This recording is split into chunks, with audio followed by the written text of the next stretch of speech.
Hello hi नमस्कार मंडळी. तर मला एक सांगा, कधी तुम्ही आप्पे पात्रामध्ये अशा पद्धतीने आमरस घालून बघितला आहे का? आणि एक नवीन अशी रेसिपी ट्राय केली आहे का? नाही ना? चला तर आज मी तुमच्यासोबत अशी रेसिपी शेअर करणार आहे ज्यामध्ये तुम्हाला आंब्याचा घट्ट असा रस किंवा पल्प जो आहे तो आप्पे पात्रामध्ये घालायचा आहे आणि मस्त अशी वेगळीच सॉफ्ट स्पॉन्जी मुलांना मोठ्यांना सगळ्यांना घरात आवडेल अशी रेसिपी तयार करणार आहे. एकदम सोपी आहे, झटपट आहे आणि फक्त 10 मिनिटात तयार होते. हो खरंच 10 मिनिटात तयार होणारी ही रेसिपी तुमच्यासोबत शेअर करते. चला मग पटकन व्हिडिओला सुरुवात करूया. तर सगळ्यात अगोदर इथे एक बाउल घेतलेला आहे. यामध्ये आपण आधी घालतोय 2 चमचे तेल. आता आज आपला जो पदार्थ बनणार आहे त्याची क्वांटिटी कमी आहे म्हणून मी इथे 2 चमचे तेल घेतलेलं आहे. तेलाऐवजी तुम्ही तूपही घेऊ शकता. आणि याच्यामध्ये तुम्हाला घालायचा आहे अर्धा कप आंब्याचा रस किंवा पल्प. तर आंबा चिरून घ्यायचा आहे, आतल्या फोडी करून घ्यायच्या आहे आणि मिक्सरला फक्त ग्राइंड करायचं आहे. पाणी घालायचं नाही, दूध घालायचं नाही, फक्त आणि फक्त आंब्याचा पल्प करून घ्यायचा आहे. तो याच्यामध्ये मी अर्धा कप घातलेला आहे. जर तुम्हाला ही रेसिपी जास्त क्वांटिटीमध्ये बनवायची असेल तर खाली डिस्क्रिप्शन बॉक्समध्ये सगळी मापं मेजरमेंट दिलेली आहे. त्यानंतर इथे आपण घालतोय पाव कप साखर, पिठी साखर घातलेली आहे. तर अख्खी साखर घातली तर विरघळायला थोडासा वेळ लागतो म्हणून साखरेची पावडर इथे घातलेली आहे पाव कप. त्यानंतर आपण इथे 1 चमचा घालतोय दही. तर दही मार्केटचं नसावं, घरचं गोड दही असावं, म्हणजे खूप जास्त आंबट नसेल तरच इथे दही वापरायचं आहे. जर खूप जास्त आंबट असेल किंवा दहीच नसेल घरामध्ये तर स्किप केलं तरी चालेल, काहीच हरकत नाही. तर दही नसेल तर त्याऐवजी तुम्ही इथे 1 चमचा भरून लिंबाचा रस घातला तरीही चालेल. तर व्यवस्थितपणे आपण आमरस, तेल, साखर आणि दही जे आहे ते अशा पद्धतीने मिक्स करून घेणार आहे, फेटून घेणार आहे. तर अशा पद्धतीने बघू शकता याच्यामध्ये गुठळ्या नाही आहेत, साखरेचे लम्स नाही आहे किंवा दह्याचे सुद्धा गाठी गुठळ्या राहिलेल्या नाही आहे. प्लेन मस्तपैकी आपलं इथे मिश्रण तयार झालेलं आहे. त्यानंतर याच्यावरती एक चाळणी ठेवून घ्यायची आहे. चाळणीमध्ये आपण इथे घालत आहोत 1 कप मैदा. तर मैद्याऐवजी जर तुम्हाला मैदा इथे वापरायचा नसेल तर गव्हाचं पीठ वापरलं तरीही चालेल. त्यानंतर आपण इथे 1 चमचा घालतोय दूध पावडर किंवा जी मिल्क पावडर असते ती. त्यानंतर इथे आपण अर्धा टीस्पून घातलेली आहे बेकिंग पावडर आणि 1/4 टीस्पून म्हणजे पाव चमचा घातलेला आहे आपण इथे बेकिंग सोडा किंवा खाण्याचा सोडा. सगळं साहित्य आपण व्यवस्थितपणे एकदा चाळून घेणार आहोत आणि विस्करच्या साह्याने अशा पद्धतीने मिक्स करून घेणार आहोत. तर मिक्स करताना खूप जास्त जोरजोरात फेटायचं नाही, म्हणजे काय होतं आपला जो पदार्थ किंवा रेसिपी आहे ती खूप जास्त हार्ड बनत नाही. हळूवार फेटायचं आहे, एकाच दिशेने फेटायचं आहे. मस्त सॉफ्ट आणि स्पॉन्जी आपली ही रेसिपी तयार होते. तर आय गेस तुम्हाला आता थोडंसं लक्षात आलेलं आहे की आपण काय बनवतो आहे. तरीसुद्धा मी व्हिडिओच्या शेवटी सांगणार आहे किंवा तुम्हाला कळेलच. तर मिश्रण बघू शकता, याच्यामध्ये दूध घातलेलं नाही आहे, पाणी घातलेलं नाही आहे. रंगसुद्धा काय अप्रतिम आलेला आहे, मस्तपैकी आमरसाचा रंग याला आलेला आहे. तर आपलं हे जे बॅटर आहे ते आता तयार आहे.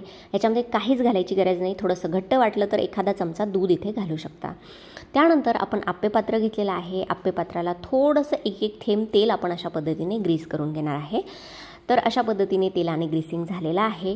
त्यानंतर आपण जे बॅटर तयार करून घेतलेलं आहे ते याच्यामध्ये 1 चमचा घालून घ्यायचा आहे. आणि हो, आप्पे पात्रामध्ये बॅटर घालताना आप्पे पात्रामध्ये 1 चमचाच बॅटर घालायचे. बघू शकता, खूप जास्त वरपर्यंत याला भरायचं नाही, फिल करायचं नाही, कारण मग जेव्हा आपले हे छोटू मँगो केक तयार होणार आहे, हो आज आपण आप्पे पात्रामध्ये केक बनवणार आहोत, ते काय होतं ओव्हरफ्लो होतं मिश्रण आणि मग केक आपले खूप जास्त फुगतात, फुलतात.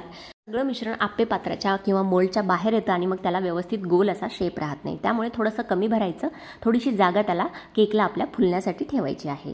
तर अशा पद्धतीने मी 10 ते 12 छोटू केक आपले तयार होतील एवढंच मिश्रण तयार केलेलं होतं. जर तुम्हाला जास्त क्वांटिटीमध्ये करायचं असेल तर खाली डिस्क्रिप्शन बॉक्समध्ये सगळी मेजरमेंट्स किंवा मापं साहित्य दिलेलं आहे. तर अशा पद्धतीने मिश्रण आपण याच्यामध्ये घालून घेतलेलं आहे. आज मुलांसाठी ही रेसिपी बनते आहे, त्यामुळे आपण याच्यावरती थोडीशी टूटी फ्रुटी घालणार आहोत. असेल तर घाला, नसेल तर थोडेसे काजू बदामाचे काप घातले तरीही चालेल किंवा मग प्लेन बनवलं तरीही काहीच हरकत नाही. तर अशा पद्धतीने थोडीशी मी टूटी फ्रुटी याच्यावरती घालत आहे. दिसायलासुद्धा मस्त दिसतं आणि मुलांना तशी ही टूटी फ्रुटी आवडते. तर अशा पद्धतीने आता मुलांच्या सुट्ट्या सुरू आहे किंवा मग स्कूल जरी सुरू झाली तर या पद्धतीचे छोटू केक्स तुम्ही नक्की घरामध्ये बनवून ठेवा. 5 ते 6 दिवस अजिबात खराब होत नाही आणि मुलांना बाहेरच्या बेकरीच्या केक्सपेक्षा घरच्या अशा पद्धतीने बनवलेले जे हेल्दी आहेत, हायजेनिक आहे, मैद्याऐवजी जर गव्हाचं पीठ वापरलं तर अजूनच जास्त हेल्दी होतील. आता हे छोटू केक कसे बेक करायचे ते बघूया. ते सुद्धा ओव्हनच्या शिवाय, म्हणजे ओव्हनचा अजिबात वापर होणार नाही आहे. तर हा जो तवा आहे, मोठा असा तवा आहे, नॉनस्टिकचा किंवा कुठलाही घेतला तरी चालेल. तर तो मी 5 मिनिटापूर्वी हाय फ्लेमवरती गरम करून घेतला आहे. तवा मस्तपैकी गरम झालेला आहे, प्रीहीट झालेला आहे. त्या गरम तव्यावरती आपल्याला हे आप्पे पात्र अशा पद्धतीने ठेवून द्यायचं आहे आणि आप्पे पात्रावरती मस्तपैकी हवा अजिबात बाहेर जाणार नाही असं घट्ट झाकण ठेवून द्यायचं आहे. आणि आपल्याला पूर्ण 12 ते 15 मिनिटांपर्यंत लो फ्लेमवरती हे जे छोटू केक आहेत आप्पे पात्रातले ते बेक करून घ्यायचे आहे. तवा गरम असल्यामुळे आप्पे पात्राला आपोआपच हीट लागते आणि अशा पद्धतीने 12 ते 14 मिनटं, खूप जास्त हायली जरी मॅक्सिमम टाईम लागला तरी 14 ते 15 मिनटात हे मस्तपैकी अशा पद्धतीने तयार होतात. एकाच साईडने आपल्याला याला मस्तपैकी बेक करून घ्यायचं आहे. अजून याची साईड टर्न करून भाजायची गरज नाही, कारण बघू शकता 14 ते 15 मिनटानंतर आपले हे छोटू मँगो केक मस्तपैकी इथे बेक झालेले आहे. तुम्हाला एक अशा पद्धतीने टूथपिक याच्यामध्ये घालून बघायची, क्लीन आली की समजायचं आपले केक आतून मस्तपैकी जाळीदार असे बेक झालेले आहेत.